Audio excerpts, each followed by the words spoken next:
Well, hello, Merry Christmas, and Happy Holidays, my friends. Today, I want to share how the Christmas story relates to the process of manifestation and creation.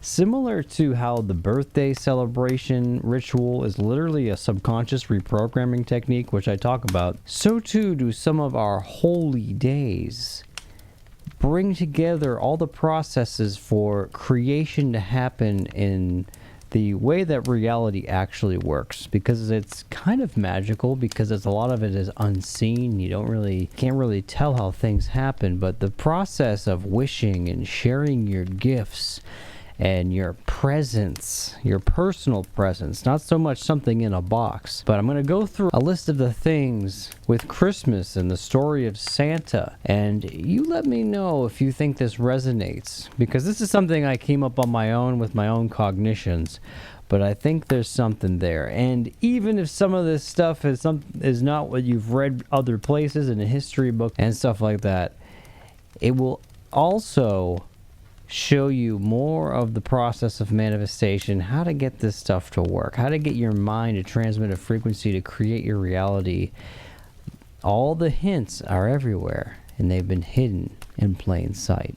You know, the story of Christmas is an allegory, as an example and symbology, to help our kids learn this process of wishing what you want and sharing your gifts with people, right?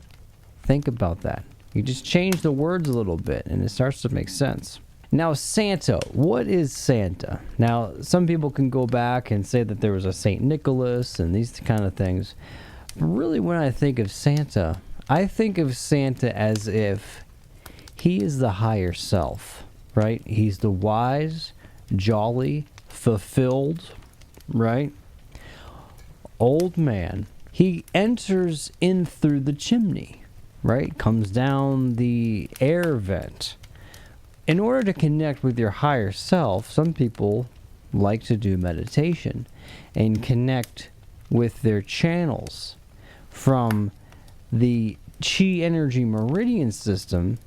You can connect with that kind of energy, right? And so it may not necessarily be the chimney with the fireplace, but I think it more has to do with the personal chimney, the personal airways, the personal flow, right? There's an internal fire that happens if you cultivate it, right? And so Santa is the higher self. And Santa has a sleigh, right? And he has the reindeer pull the sleigh as he flies high all around the world sharing his gifts. I see the sleigh as the body, right? The thing in which travels on this plane, right? And we have the reindeer that pull the sleigh, okay? And it's funny watching the old cartoons and the stories of all the Dancer and Prancer and Vixen and Cupid and Comet, right? They all have different personalities, right? Cupid, right? The personality of love. Vixen, the personality of lust, right? Comet, the strong, powerful one. And so we could go through all the names, and they all have a different type of personality, a different type of driving force pulling you, right? And then, of course, we have the greatest reindeer of all that can see through the fog, that can see through the physical, and see further to go exactly where we need to be, right?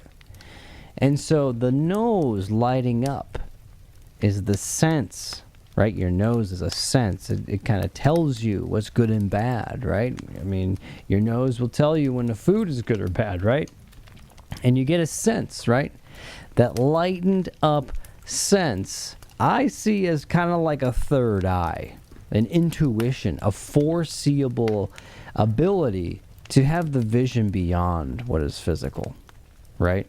And so when you have all of your emotions and those driving force, those motives, it's funny because Napoleon Hill has a portion in his book that talks about the 9 motivating forces and it's very similar to what the reindeer are. So when all of those forces are in line in the rows and going in one direction, you literally can fly high, right? Pretty powerful when you put it in that perspective, right? Now, some of you might be wondering, where did you get this information? Honestly, this is something I came up on my own. When you go down this path of studying this type of information, you end up getting cognitions, and you start seeing the signs that are everywhere. All the things that are hidden in plain view start to become visible, right? Just like I talked about. Did you know the birthday process is actually a real manifestation, subconscious reprogramming technique that's like one of the best things ever? You may have known that when you're young, but to revisit that, like, I actually use that process a lot, and it's super freaking powerful. We also have, at the North Pole, I don't know, is it the top of the world, or is it the top of the head, or the top of the body? But we also have the many, many, many elves building away all year round, making the toys, right? This isn't just some story to trick your children into thinking the presents came from somewhere else. There are little beings putting together and creating your presents and your gifts for yourself.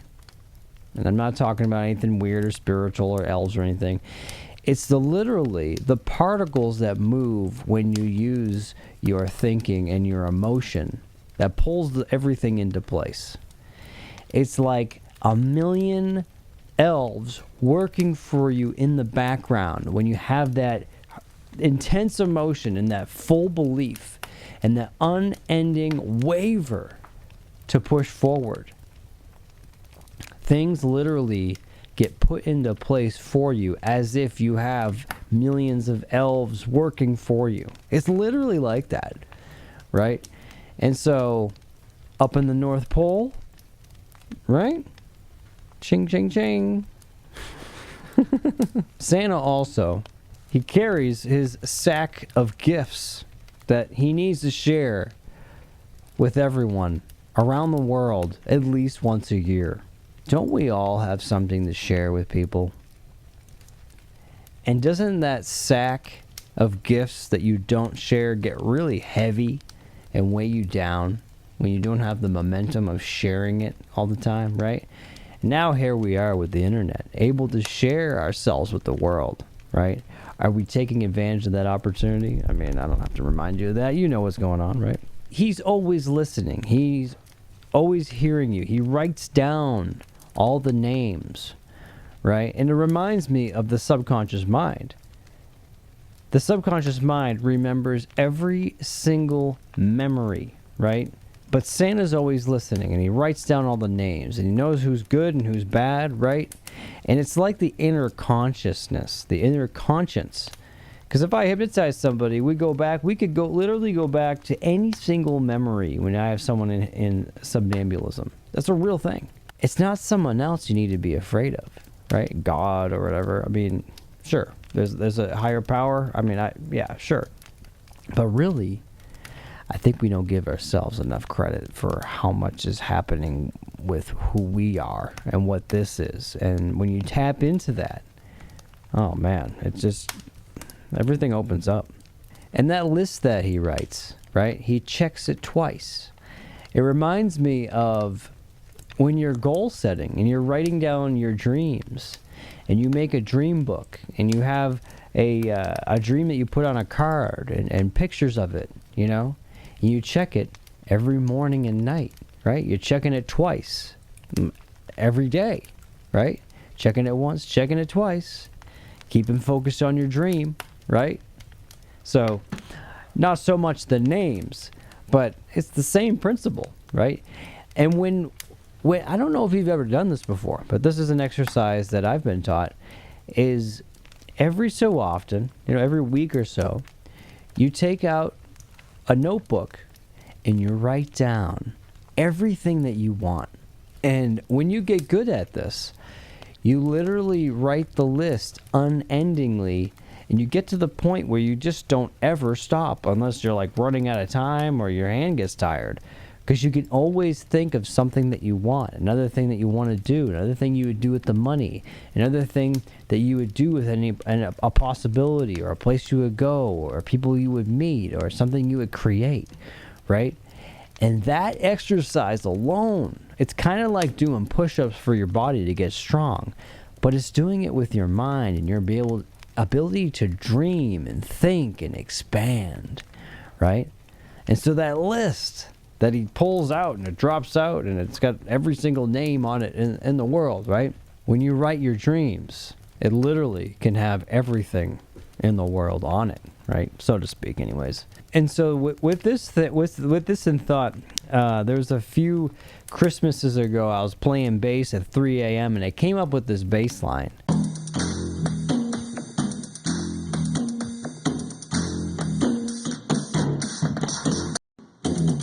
When I came up with this bass line, I was like, you know what? This is like the bass line when Santa is on his way.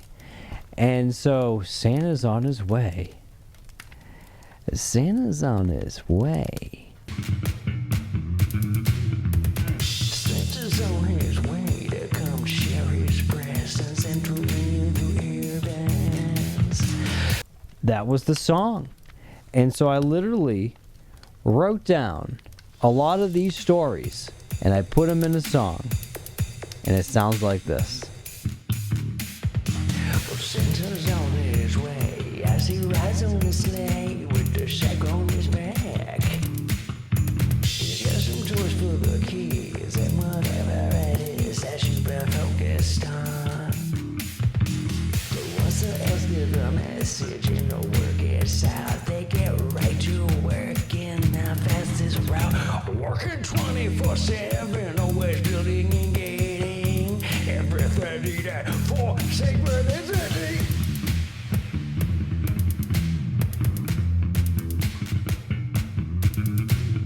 Santa's on his way to come share his presents and to ring the ear bands. So take a good deep breath and realize what is left and right. Everything inside is bright because you're mine. So take a good deep breath. So take a good deep breath. So take a good deep breath into your third eye. Why? So you can see far and wide like Rudolph's nose in the sky. The other eye tries. You need to pull that sleigh. Like you put down the rivers and that blicks that line and lane. I'm even turtle waiting on that nice list. Cause if your vibration's wet, they ain't got time for that. We write the list, we check it twice. We keep our minds reminded every morning and night.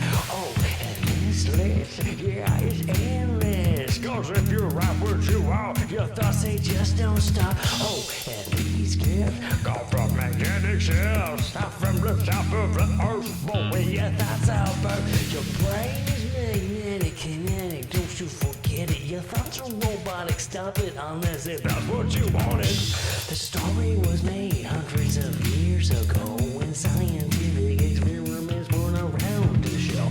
So they had to make stories for each and another hypothesis. So kids can conceptualize the power they have inside.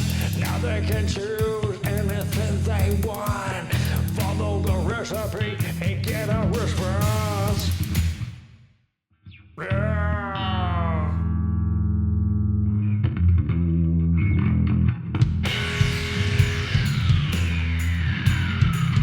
You want the Santa Claus?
You know, there's another little lesson about the feeling of Christmas, right? And this is actually a manifestation technique in itself.